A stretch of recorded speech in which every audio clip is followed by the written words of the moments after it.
Ibu yang dikasih Tuhan, apa kabar pagi hari ini? Saat ini kita beribadah di rumah kita masing-masing, tetapi kita akan tetap satukan hati kita. Kita akan tetap satu hati di dalam Tuhan. Kita datang bersama-sama untuk kita menikmati hadirat Tuhan. Kita akan menikmati lawatan Tuhan di tengah-tengah ibadah kita di rumah kita masing-masing saat ini. Biar hanya Roh Tuhan yang bekerja buat setiap kita. Tuhan telah naik ke surga dan akan mencurahkan Roh Kudusnya buat kita semua pagi hari ini. Haleluya. Kita akan mulai ibadah kita pagi hari ini. Kita akan pujikan satu pujian. Ya Roh Kudus, ku haus padamu. Haleluya. Biar kau sendiri Tuhan akan memuaskan setiap hati kamu.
selanjutnya. Saya bilang Bapak Ibu bangkit berdiri bersama-sama. Yesus telah naik ke surga dan berjanji akan turun kembali mengangkat kita semua pagi hari ini. Dengan pujian ini kata pujikan. Haleluya. Yesus itulah satu.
Suatu saat nanti akan mengangkat kita semua.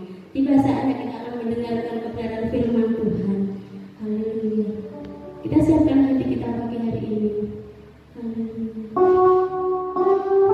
Dan hanya Roh Allah yang senantiasa memenuhi kehidupan kita, yang membebaskan dari setiap belenggu-belenggu yang ada.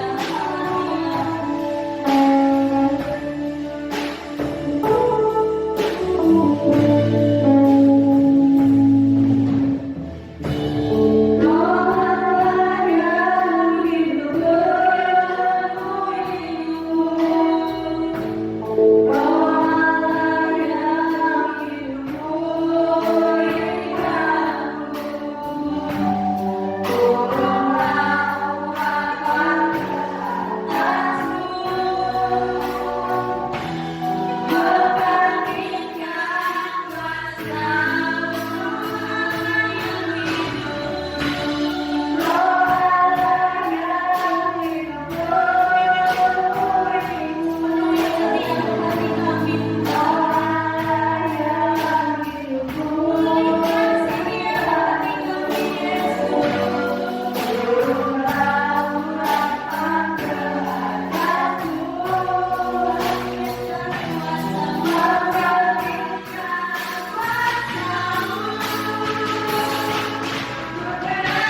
Kuduskan urapi hamba-Mu yang akan menaburkan kebenaran firman-Mu bagi kami sekalian.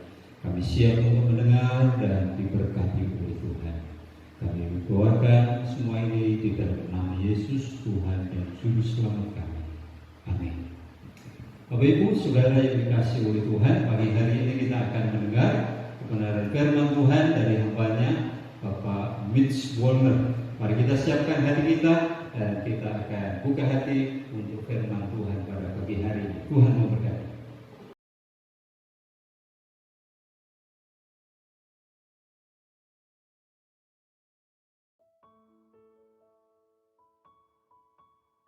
Lukas 19 ayat 11 sampai ayat 27. Perumpamaan tentang uang mina. Untuk mereka yang mendengarkan dia di situ, Yesus melanjutkan perkataannya dengan suatu perumpamaan. Sebab ia sudah dekat Yerusalem dan mereka menyangka bahwa kerajaan Allah akan segera kelihatan. Maka ia berkata, ada seorang bangsawan berangkat ke sebuah negeri yang jauh untuk dinobatkan menjadi raja di situ, dan setelah itu baru kembali. Ia memanggil 10 orang hambanya dan memberikan 10 mina kepada mereka. Katanya, pakailah ini untuk berdagang sampai aku kembali. Akan tetapi orang-orang sebangsanya membenci dia, lalu mengirimkan utusan menyusul dia untuk mengatakan, kami tidak mau orang ini menjadi raja atas kami. Dan terjadilah ketika ia kembali setelah ia dinobatkan menjadi raja, ia menyuruh memanggil hamba-hambanya yang telah diberinya uang itu untuk mengetahui berapa hasil dagang mereka masing-masing. Orang yang pertama datang dan berkata, Tuan, mina Tuan yang satu itu telah menghasilkan 10 mina. Katanya kepada orang itu, baik sekali perbuatanmu itu, hai hambaku yang baik. Engkau telah setia dalam perkara kecil, karena itu terimalah kekuasaan atas 10 kota. Datanglah yang kedua dan berkata, Tuan, mina Tuan yang telah menghasilkan 5 mina. Katanya kepada orang itu, dan engkau kuasailah 5 kota. Dan hamba yang ketiga datang dan berkata, Tuan, inilah mina Tuan. Aku telah menyimpannya dalam sapu tangan. Sebab aku takut akan Tuan karena Tuan adalah manusia yang keras. Tuan mengambil apa yang tidak pernah Tuan taruh, dan Tuan menuai apa yang tidak Tuan tabur. Katanya kepada orang itu, hai hamba yang jahat, aku akan menghakimi engkau menurut perkataanmu sendiri. Engkau sudah tahu bahwa aku adalah orang yang keras, yang mengambil apa yang tidak pernah aku taruh, dan menuai apa yang tidak aku tabur. Jadi jika demikian, mengapa uangku itu tidak kau berikan kepada orang yang menjalankan uang? Maka sekembaliku aku dapat mengambilnya serta dengan bunganya. Lalu katanya kepada orang-orang yang berdiri di situ, ambillah mina yang satu itu daripadanya dan berikanlah kepada orang yang mempunyai 10 mina itu. Kata mereka kepadanya, Tuan, ia sudah mempunyai 10 mina. Jawabnya, aku berkata kepadamu, setiap orang yang mempunyai kepadanya akan diberi, tetapi siapa yang tidak mempunyai daripadanya akan diambil juga apa yang ada padanya. Akan tetapi semua seteruku ini yang tidak suka aku menjadi rajanya, bawalah mereka kemari dan bunuhlah mereka di depan mataku. Yesus menceritakan cerita ini kepada orang-orang yang mengikuti dia karena mereka berpikir kerajaan Allah akan segera kelihatan. Mereka berpikir waktu Yesus datang di Yerusalem, dia akan cepat sekali membuat kerajaan Allah di Yerusalem, dan dia akan mengusir Rom dari Yerusalem, dan semua seorang Israel akan menjadi bebas.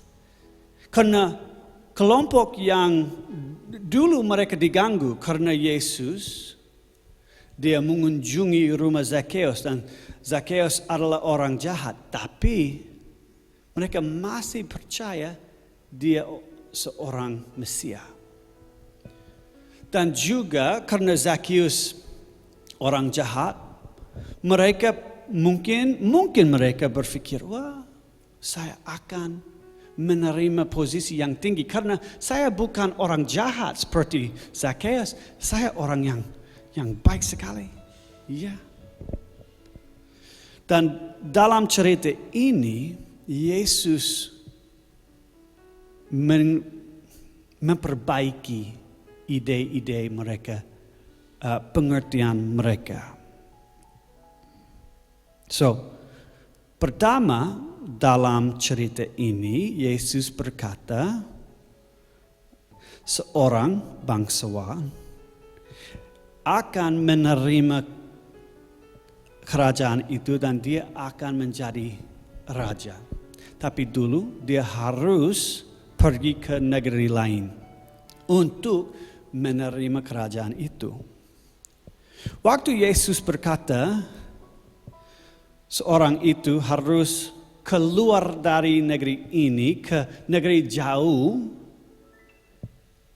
dia memperbaiki pikiran mereka yang karena mereka berpikir kerajaan Allah akan terjadi sekarang kami akan menjadi bebas. Tapi Yesus karena dia berkata mengenai negeri lain yang jauh sekali, dia berkata kepada mereka, tidak cepat sekali, tapi waktu lama kerajaan Allah akan kelihatan di Yerusalem.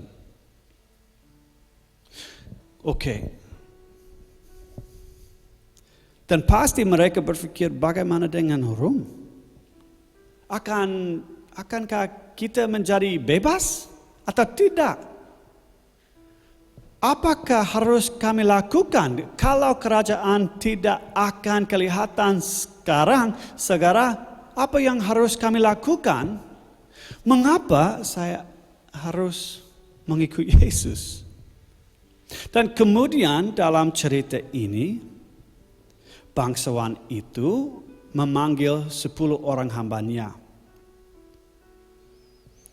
Kalau kelompok itu berpikir mereka akan menerima posisi yang lebih tinggi karena mereka mengikut Yesus. Yesus berkata,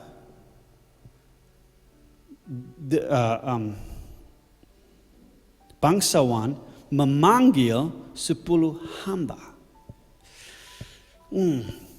Mungkin kalau mereka berpikir, saya tidak mau menjadi hamba. Saya mau menjadi bebas. Saya mau menjadi orang yang lebih tinggi, lebih kuasa. Dan juga setiap hamba itu menerima satu mina sama dengan hamba lain. Hamba pertama sama dengan hamba 10. Ya, apa yang kelompok berpikir, Yesus merusak. Kemudian dalam cerita ini mayoritas orang bangsawan itu membenci dia dan menolak bangsawan itu. Mereka mengirimkan utusan menyusul dia untuk mengatakan kami tidak mau orang ini menjadi raja atas kami. 10 hamba, mungkin mereka melayani bangsawan itu, seorang bangsawan itu, tapi mayoritas orang yang di sana mereka tidak mau dia menjadi raja mereka. Akhirnya dalam cerita ini bangsawan itu pulang. Dia menuntut rekening dari hamba-hamba. Dia memberikan 1 mina kepada 10 hamba, tapi hanya 3 hamba melaporkan kepada Yesus. Hamba pertama dia ada 10 mina. Hamba kedua ada 5 dan hamba ketiga ada 1.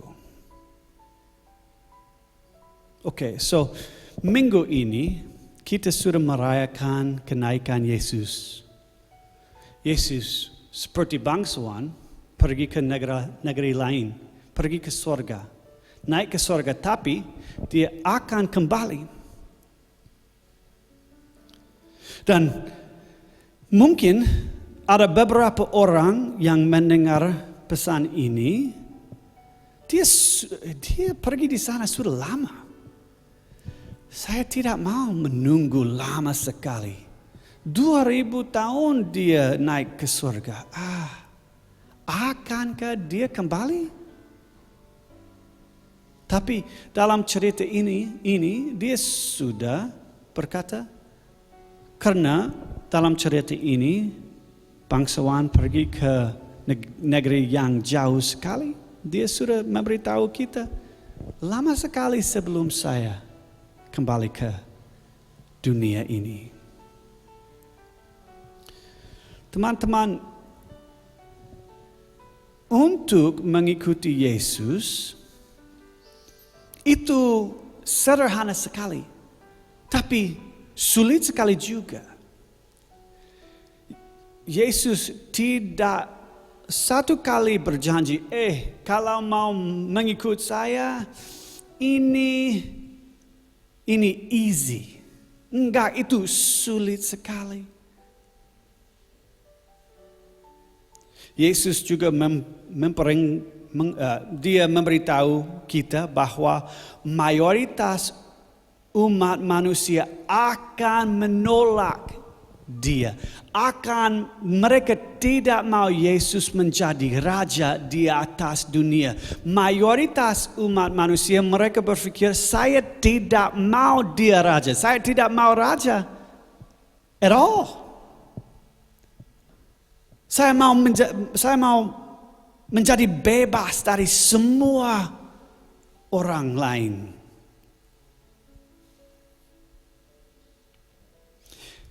Kami harus mengingat, waktu Yesus kembali ke dunia, dia sudah raja di atas dunia. Dan kalau hampir semua manusia menolak dia, mungkin kami akan menjaga hati supaya kami bisa berdiri, supaya iman kita menjadi lebih kuat. Ya, dalam firman Tuhan kami membaca, janganlah kita jamu-jamu berbuat baik. Karena lama sekali kami sudah menunggu untuk Yesus, tapi dia akan kembali. Dalam cerita Yesus ini ada 2 kelompok hamba. So, ada 10 hamba tapi hanya 3 melaporkan. Saya tidak tahu apa yang terjadi kepada 7 lain, tapi ada 2 yang bekerja keras, yang hasil, dan Yesus menjadi senang. Dia senang sekali. Ya, kerja keras Anda bagus sekali. Tapi hamba yang ketiga, dia tidak hasil. Ya.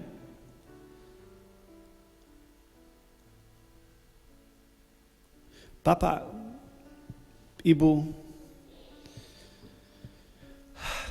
dalam gereja di dunia saat ini, kami ada penginjil atau pendeta yang berkata, kalau Anda mengikut Yesus, kalau Anda percaya kepada Yesus, kita tidak perlu bekerja, karena percaya aja. Tapi dalam cerita ini, Yesus menjelaskan harus bekerja. Harus bekerja keras. Waktu dia kembali, dia mau menerima hasil dari pekerjaan kita. Kalau kita tidak memberikan hasil, kalau kita hanya satu karunia, satu mina, dan mina itu tidak bertumbuh, pasti dia marah sekali kepada kami. Pasti kami bukan menyelamatkan dari pekerjaan kita, tapi kita harus bekerja dengan keras.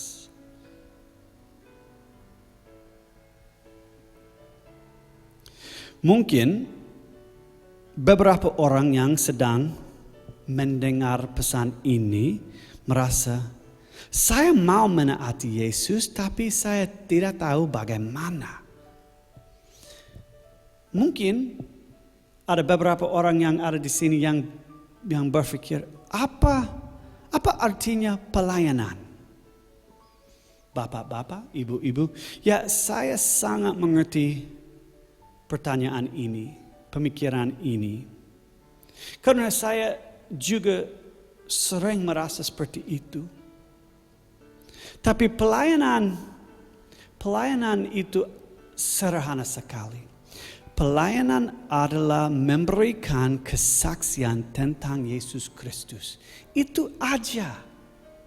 Ya, mungkin di dalam gereja di dunia kami berpikir kami harus menanam gereja baru dan gereja itu harus menjadi besar sekali. Mungkin kami agak malu atau takut karena ada penginjil yang luar biasa.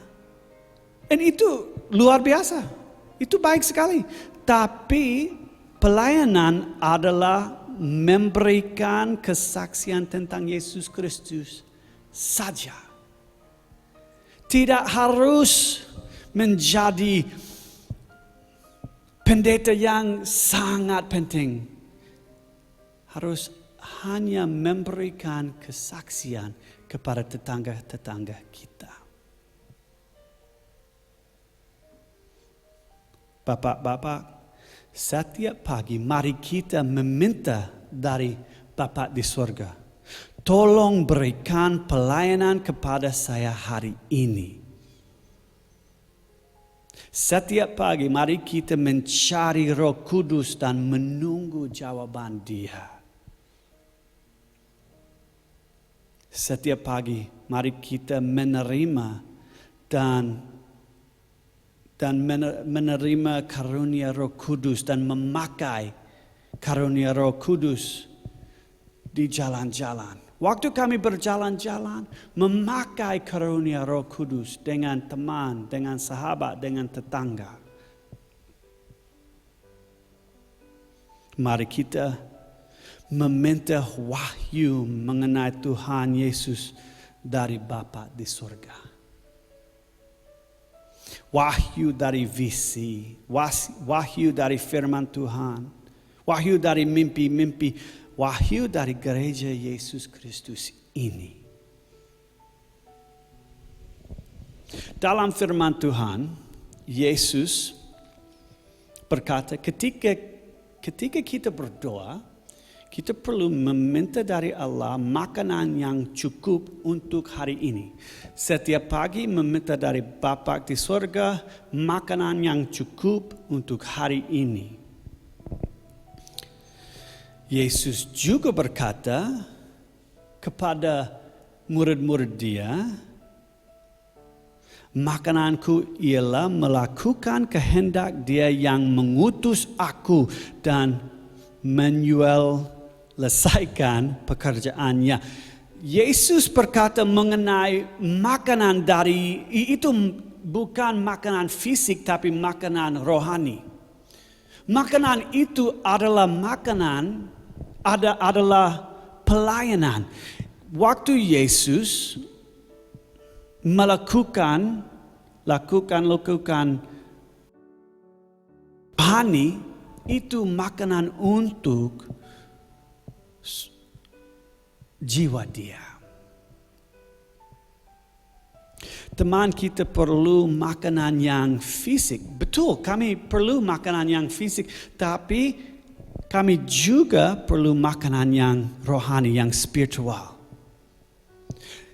firman Tuhan berkata, jangan membeli makanan yang menjadi busuk, tapi membeli makanan yang tidak menjadi busuk. Makanan rohani, makanan yang waktu kami bertemu dengan Yesus Kristus di dunia ini, dengan secara fisik,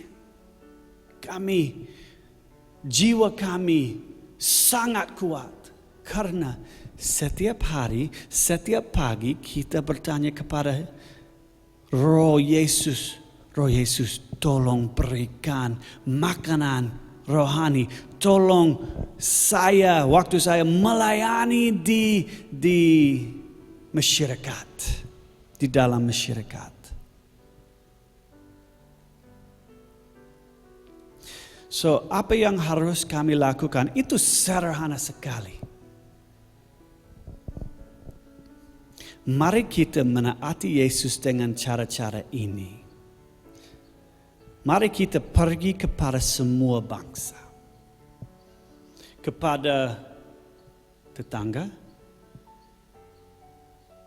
kepada Banyu Biru, kepada Jawa Tengah, kepada semua bangsa.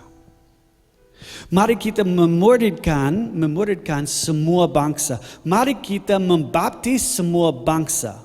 Mari kita mengajar semua bangsa segala sesuatu yang diperintahkan Yesus kepada kita. Sampai dia kembali. Karena kalau kita menaati perintah Yesus, menaati perintah yang berkata harus mengajar orang lain, harus membaptis orang lain, harus memuridkan orang lain. Itu akan bertumbuh. Mina yang kecil sekali yang diberikan kepada kita dari Roh Kudus, dari Roh Yesus, akan bertumbuh.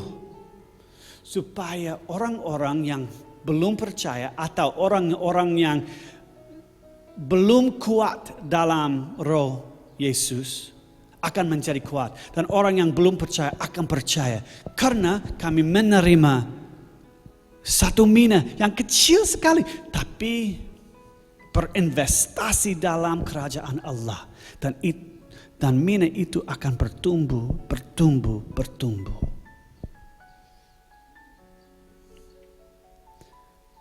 Mengapa harus kami melakukan ini? Saya tidak mau melakukan masalah yang dilakukan oleh orang-orang di cerita ini. Mereka menolak kerajaan itu. Mereka menolak bangsawan itu. Mereka tidak mau dia menjadi raja di atas mereka.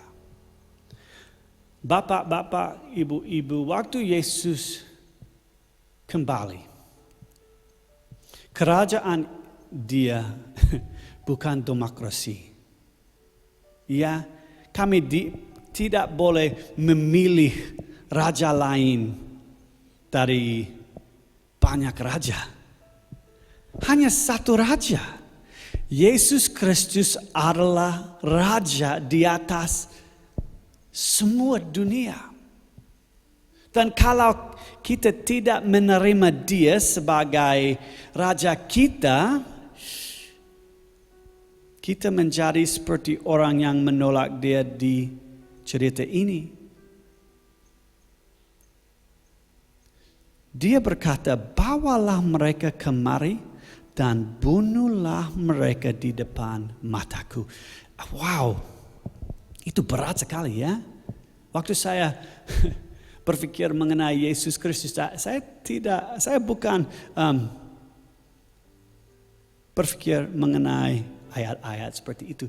Tapi ini firman Tuhan, ini firman Yesus Kristus. Waktu dia kembali, dia akan menjadi raja di atas dunia. Hanya Tuhan Yesus layak untuk menerima kuasa. dan kekayaan dan hikmat dan kekuatan dan hormat dan kemuliaan dan puji-pujian.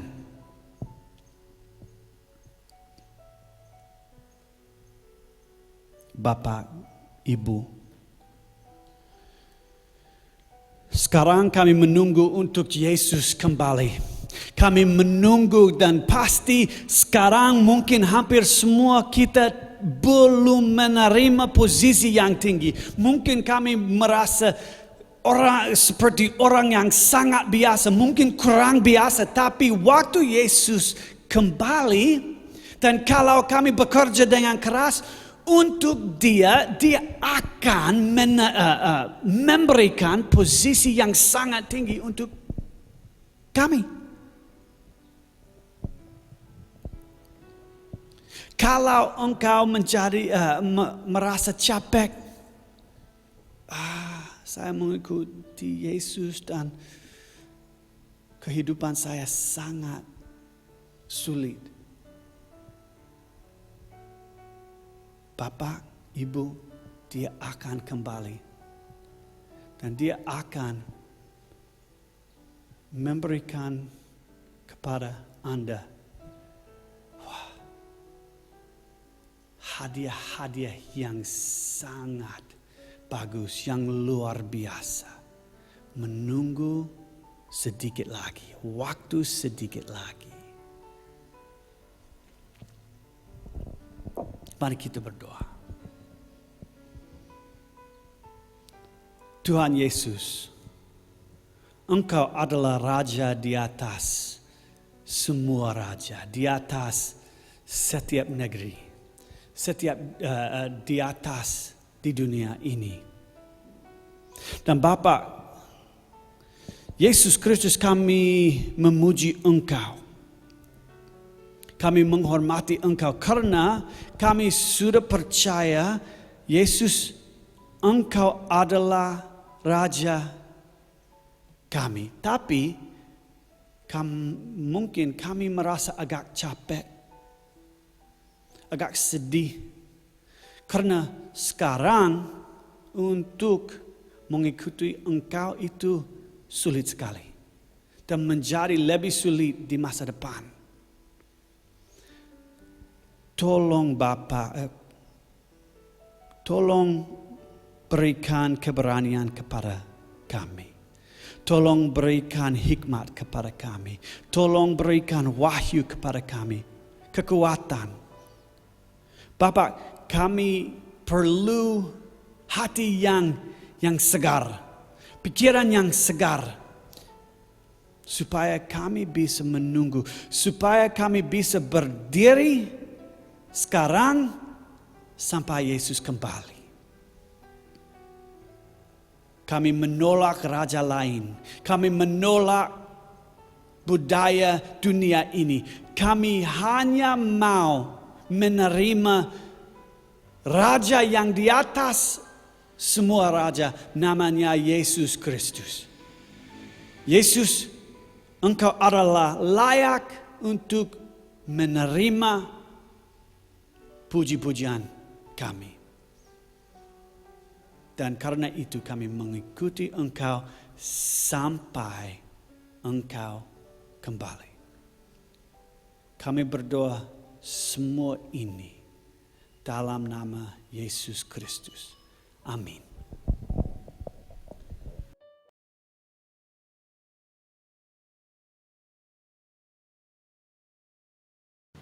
Puji Tuhan, mari kita akan berdiri bersama-sama. Kita akan mengakhiri ibadah kita pagi hari ini.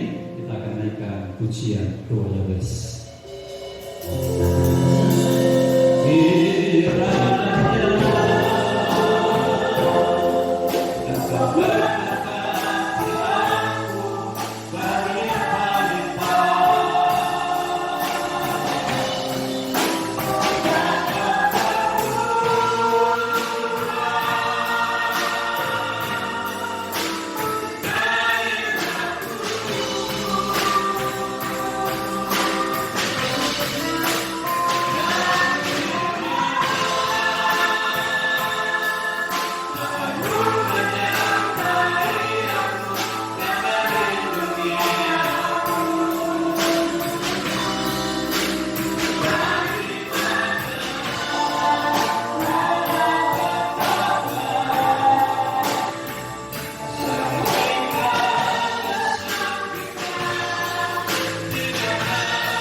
pujian, hormat, syukur kepada-Mu Bapa di puncak ibadah pagi hari ini. Terima kasih untuk kebenaran firman-Mu yang membekali kami untuk kami menjalani sepanjang minggu yang ada di hadapan kami. Kuat kuasa Roh-Mu yang kudus senantiasa menuntun dan memimpin setiap langkah kami. Buat kami berhasil Tuhan di dalam setiap langkah hidup kami, sehingga kami boleh menyaksikan kebesaran, kasih dan kuasa-Mu pada orang-orang yang kami jumpai di sepanjang minggu ini. Terima kasih Bapa, kami mengucap syukur kepada-Mu dan menyerahkan kembali kehidupan setiap sidang jemaat-Mu dengan beragam pergumulan dan problematika yang mereka hadapi ke dalam tangan kasih Tuhan. Kiranya Engkau akan senantiasa memberikan jalan keluar, pertolongan dan kekuatan buat setiap umat-Mu, sehingga kami sekalian dimampukan untuk melewati masa-masa sukar ini, dan kami tetap berhasil dan berdiri sebagai pemenang di dalam Tuhan. Terima kasih Bapa, Engkau mendengar dan menjawab setiap doa sembahyang kami. Dalam nama Yesus kami sudah berdoa. Haleluya. Mari kita akan tadakan tangan tangan kita akan menerima berkat yang daripada Tuhan. Tuhan memberkati engkau dan melindungi engkau. Tuhan menyinari engkau dengan wajah-Nya dan memberi engkau kasih karunia. Tuhan menghadapkan wajah-Nya kepadamu dan memberi engkau damai sejahtera. Berkat anugerah dari Bapa di sorga, kasih karunia dari Tuhan Yesus Kristus, persekutuan dengan Roh Kudus turun kiranya atas kita sekalian, mulai saat ini sampai Maranatha, Yesus datang yang kedua kalinya. Bapa, terima kasih.